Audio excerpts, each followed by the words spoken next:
इस शिक्षण संस्थाओं की स्थिति तो बहुत ही खराब है, शिक्षा की स्थिति पूरे तरीके से बहुत ही खराब है, और इसके लिए कोई बहुत शोध करने की आवश्यकता नहीं है।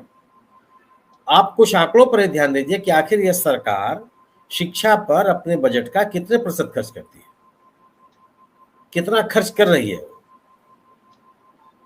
शोध पर कितना पैसा खर्च करती है, शोध संबंधी जो योजनाएं पिछली सरकारों ने लागू किया था उनको आगे बढ़ाने में इसकी कितनी बड़ी भूमिका है, जो छात्रवृत्तियां शोध के लिए दी जा रही थी उनमें कितनी वृद्धि की गई है, सब खत्म हो गया। आप छात्रवृत्तियों की संख्या कम हो गई, छात्रवृत्तियों शोध के लिए छात्रवृत्ति के लिए जो धन का आवंटन होता था वो कम हो गया। कुछ मामूली सा 1-2% है जो आप शिक्षा पर व्यय करते हैं। जो आज पिछले 10-11 वर्षों में क्या एक भी शिक्षण संस्था का आप नाम ले सकते हैं जो देश के पैमाने पर अपने गुणवत्ता के लिए पहचान बनाई हो? जो स्थापित शिक्षण संस्थान रहे हैं उनको कमजोर करने की कैसी कोशिश कर दी गई, किस तरह के लोगों को लाया गया। जवाहरलाल नेहरू विश्वविद्यालय का उदाहरण आपके सामने है, किस तरीके से उसकी पूरी व्यवस्था को, उसकी सोच को, उसकी परंपराओं को ध्वस्त करने की कोशिश की गई। कैसे कैसे कुलपति बनाए गए विभिन्न विश्वविद्यालयों में, किस तरह की बात करते हैं वो। तो आप ये एक ऐसा नहीं कि अचानक हो गए, बाकायदे संस्थागत तरीके से इसकी कोशिश की गई, कोशिश की जा रही है और सब कुछ सरकार के संरक्षण में हो रहा है। अगर आप गुणवत्ता के साथ, योग्यता के साथ समझौता करेंगे और योग्यता को आप दरकिनार करेंगे तो आप बेहतर शिक्षा व्यवस्था नहीं दे सकते, संभव नहीं है। और हालत स्थिति ये हो गई, आप एक विचारधारा विशेष को प्रोत्साहित करने में लगे हुए, लगिए, कोई दिक्कत नहीं है, लेकिन उस विचारधारा में, जिस विचारधारा को आप प्रोत्साहित कर रहे हैं, कम से कम उसमें रीजनिंग तो कुछ हो, तथ्य तो कुछ हो, आधुनिक सोच उसके साथ तो हो। अंधविश्वास पैदा करने के लिए थोड़ी कोई विचारधारा होती है, अंधविश्वास से तो बाहर निकलने की कोशिश की जाती रही है। ये इस सरकार के लिए प्राथमिकता ही नहीं है। जो वैज्ञानिक संस्थान है, आप उनकी स्थिति देख लीजिए, बातें बड़ी बड़ी की जाती है। आप अभी बड़ा हल्ला किया गया कि बाकी निश्चित रूप से उपलब्धि है वो, कि जो ये अभी एक चंद्रयान पे हमारे एक यात्री को भेजा गया, राकेश शर्मा के सालों बाद। राकेश शर्मा पे को जिस तरीके से भेजा गया था और शुभांशु शुक्ला जी को जो भेजा गया, दोनों में कितना फर्क है। शुभांशु शुक्ला जी को भेजने के लिए बाकायदे फीस लिया है अमेरिका ने, उस एजेंसी, स्पेस एजेंसी ने। राकेश शर्मा के लिए तो एक पैसा नहीं लगा था, भारत सरकार ने नहीं दिया था, ना किसी ने मांगा। हम कहां खड़े हो गए हैं? आप सवाल इस बात का है कि वैज्ञानिक सोच को अगर आप प्रोत्साहित नहीं करेंगे क्या होगा, और आपकी निर्भरता किस तरीके से बढ़ती चली जाएगी। तो आप जो विज्ञान के क्षेत्र में संस्थाएं काम कर रही हैं उनकी स्थिति आप देख लीजिए। जो विभिन्न वैज्ञानिक संस्थाओं में के प्रमुख जिन पदों पर लोग जो बैठे हुए हैं वो किस तरह की बात करते हैं उनको आप सोच लीजिए। तो कहां खड़े होंगे आप? अंतर्राष्ट्रीय स्तर पे जब अगर आपकी बात आएगी, जब आपको अपनी बात रखनी होगी, तो कौन आपको स्वीकार कर लेगा? कहीं खड़े हो सकते हैं क्या? शिक्षा का बजट आप कम कर देंगे, शोध को प्रोत्साहित नहीं करेंगे, गुणवत्तापूर्ण शिक्षा आपकी प्राथमिकता में नहीं होगी, शिक्षकों के चयन में योग्यता के साथ आप भेदभाव करेंगे, कुलपतियों में को ऐसे लोगों को आप लेकर के आएंगे जो आपकी विचारधारा से प्रभावित हो और आपकी विचारधारा को प्रोत्साहित करते हो, तो ये तो इससे तो आप शिक्षा की गुणवत्ता का विस्तार नहीं कर सकते।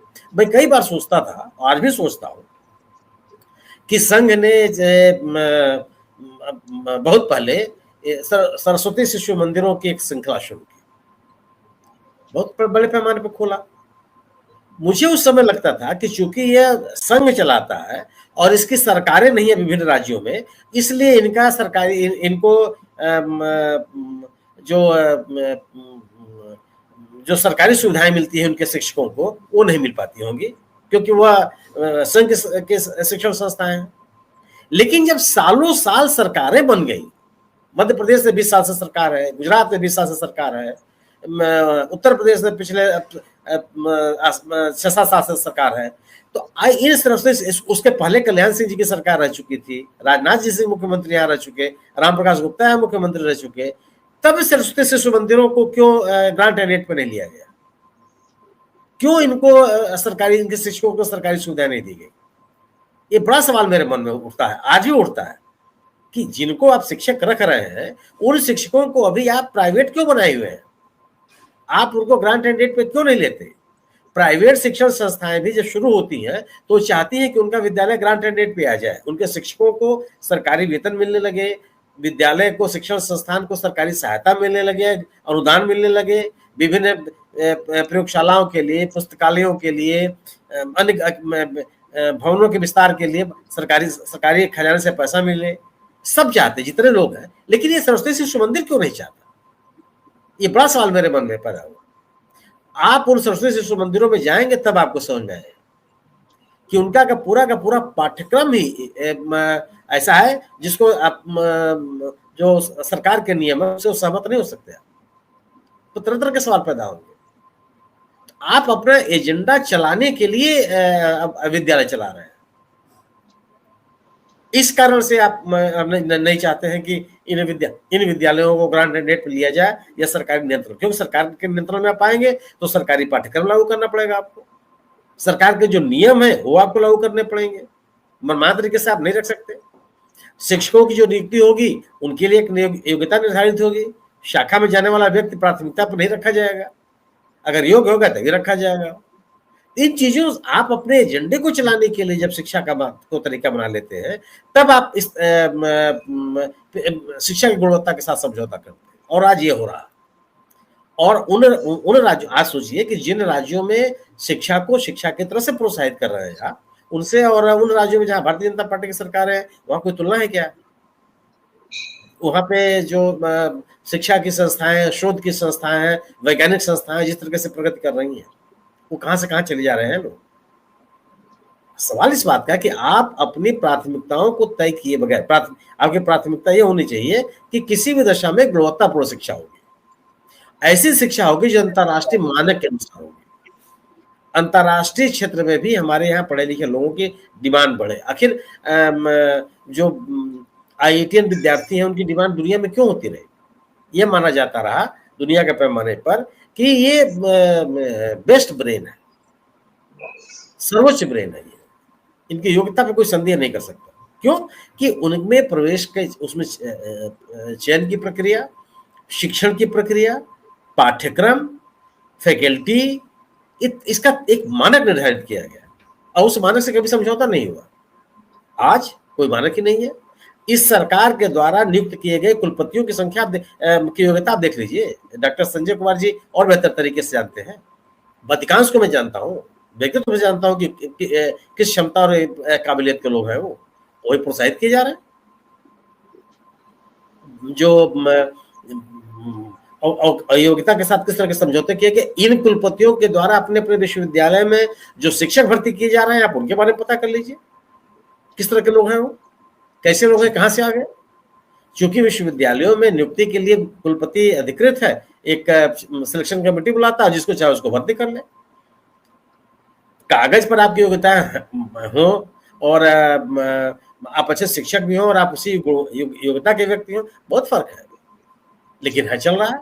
तो ये एक पूरा का पूरा एक संस्थागत तरीके से शिक्षा को नष्ट किया जा रहा है। और वजह क्या है कि एक जिस विचारधारा की पोषक या सरकार है, या सत्तारूढ़ दल है, उसमें गुणवत्तापूर्ण शिक्षा का कोई स्थान नहीं है, वैज्ञानिक सोच का कोई स्थान नहीं है। अगर आप हर व्यक्ति को हमेशा समझाते रहेंगे कि गौमूत्र, गाय और गोबर से बाहर आपको नहीं निकलना है, तो फिर आपको स्वाभाविक सी बात है कि आप एक वैज्ञानिक चिंतन को प्रोत्साहित कैसे करेंगे, क्यों करेंगे? आप शोध के लिए जो पैसे मिलते रहे विद्यार्थियों के लिए, आप आंकड़ा, आप तो दिनेश जी आपके पास ढेर सारे आंकड़े रहते हैं, आप देख लीजिए साल दर साल पैसा गिरता चला जा रहा है। ये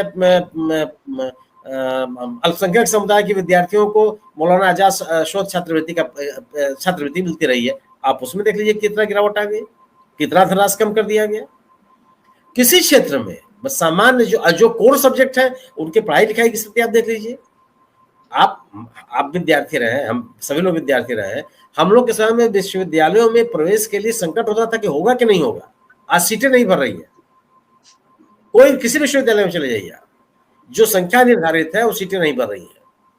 पढ़ने पढ़ाने की इसकी स्थिति हो गई कि जो इंजीनियरिंग कॉलेजेज और प्रबंधन के संस्थान खुले थे 25% बंद हो गए। हालत आपके देश में हो गई कि आईआईटीएन विद्यार्थियों को भी प्लेसमेंट नहीं मिल रहा है। कहां पहुंचा दिया आपने? आप इसके बिना पे जो आप सर्वेक्षण बता रहे हैं, ये आप किसी भी शिक्षण संस्थान में आप जाइए और आधे घंटे घूम के चले आइए, आपको लग जाएगा कि किस तरह का परिवेश डेवलप हो गया। और जब सरकार इस तरह के परिवेश को संरक्षण देगी, प्रोत्साहित करेगी, तो ही परिणाम आने। जो लोग डॉक्टर संजय कुमार के जमाने में नियुक्त किए हुए होंगे इनके संस्थान में, और आज जो इनके बाद जो लोग नियुक्त होकर के आए, इन्हीं से उनका अंतर पूछ लीजिए। जिन शिक्षकों ने हमको पढ़ाया है और जो शिक्षक हमारे बच्चे को पढ़ा रहे हैं, उनमें जमीन आसमान का कोई तुलना ही नहीं है। अंतर छोड़ दीजिए, कोई तुलना ही नहीं है। ये हालत पहुंचा दिया है आपने। तो अगर आप योग्यता के साथ समझौता करेंगे तो यही स्थिति होगी जो आपने कही कि प्राथमिक चीजें, सामान्य चीजें, शुरुआत की चीजें लोगों को पता नहीं होती। क्यों? कि उनको पढ़े